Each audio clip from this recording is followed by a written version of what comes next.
তাহলে এদের থেকে ভয় পাচ্ছেন কেন? এদের থেকে তো ভয় পাওয়ার কোনো ব্যাপার নেই। এরা নিজে ভীতু, এরা কাপুরুষ।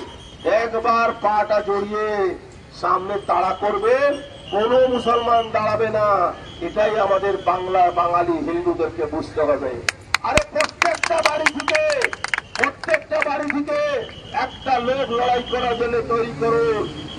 আপনারা ভাববেন অন্য বাড়িতে ক্ষুদিরাম তৈরি হবে, আমার বাড়ির ছেলে যাতে ওই কন্ট্রোলতে পড়বে, তাহলে কিন্তু বাংলায় মুসলমানদের কাছে 5 বছরের পরে বাংলাতে মুসলমানদের কাছে আপনার বাড়ির বউ মেয়ে জোর করে মুসলমান নিয়ে গিয়ে বিয়ে করে নেবে। মুসলমানদের ভীতু কাপুরুষ বলে কটাক্ষ অর্জুনের। নমস্কার বন্ধুরা, আমার নাম ধ্রুবজ্যোতি সরকার। চাকরি চুরি ও মুখ্যমন্ত্রীর পদত্যাগের দাবিতে ব্যারাকপুর ডিআই অফিস ঘেরাও কর্মসূচি থেকে বিস্ফোরক অর্জুন সিং। শুনুন কি বললেন প্রাক্তন সাংসদ। এটা কিন্তু মাথায় রাখতে হবে আপনাকে।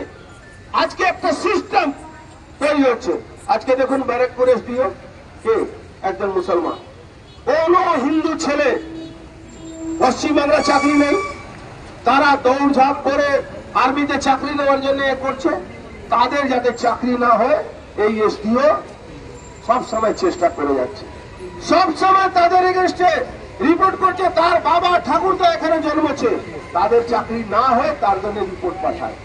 আজকে প্রত্যেকটা ডিআই অফিসে 2001 প্রত্যেকটা ডিআই অফিস আপনি চলে যান, ঘুরিয়ে ফিরিয়ে মুসলমানদের কবজায় চলে গেছে।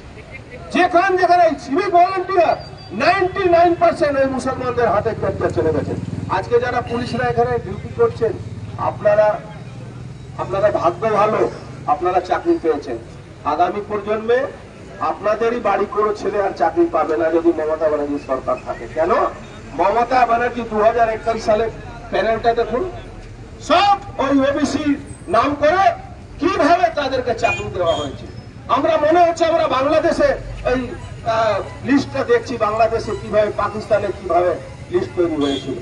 আজকে সেই জায়গা থেকে দাঁড়িয়ে আমাদের প্রতিবাদ করার দরকার। আমি একটা কথা বলে যাই ডিআই সাহেব, এই দুর্নীতিতে আপনিও ফাঁসবেন। আপনার এখানকার যিনি বর্তমানে এমপি আছেন, এখানে যারা এমএলএ ছিলেন, তাদের সবার লিস্ট দেওয়া আছে চাকরি নিয়ে। আপনারও জেল হবে, আপনার এই ডিপার্টমেন্টের অনেকের জেল হবে। অনেক কাগজপত্রের এদিকে করেছেন আপনারা, তার জন্য প্রস্তুত থাকবেন। কেউ বাঁচতে পারবেন না। আরে আসতে দিন, সেপ্টেম্বর অক্টোবর আসতে দিন, বাংলায় ছবিটা চেঞ্জ হয়ে যাবে। বাংলাতে মমতা ব্যানার্জির নাম নেওয়ার কোনো লোক থাকবে না, এই কথা। মুখ্যমন্ত্রীকে খুব শীঘ্রই মিথ্যাশ্রী উপাধি আমরা দেব। উনি একটা মিথ্যাবাদী মুখ্যমন্ত্রী। আরএসএস আর বিজেপির কথা বলছেন। একজনও আরএসএস বা বিজেপির লোকেরা যদি কাউন্টার করতো, তাহলে কোনো না কোনো মুসলমানের ঘর বাড়ি ভাঙচুর হতো বা আগুন ধরানো হতো। একজন উনি খুঁজে বের করে দিন, আমরা ওনার যে আমাদের উপর অ্যালিগেশন লাগিয়েছেন আমরা মেনে নেব। উনি পারবেন না, উনি একটা মিথ্যাবাদী মুখ্যমন্ত্রী। যদি বিএসএফ না আসতো তাহলে ওখানকার হিন্দুদেরকে বাঁচানো খুব কঠিন ছিল। বহু সংখ্যক লোক মারা যেতেন, বহু সংখ্যক পুলিশ মারা যেত।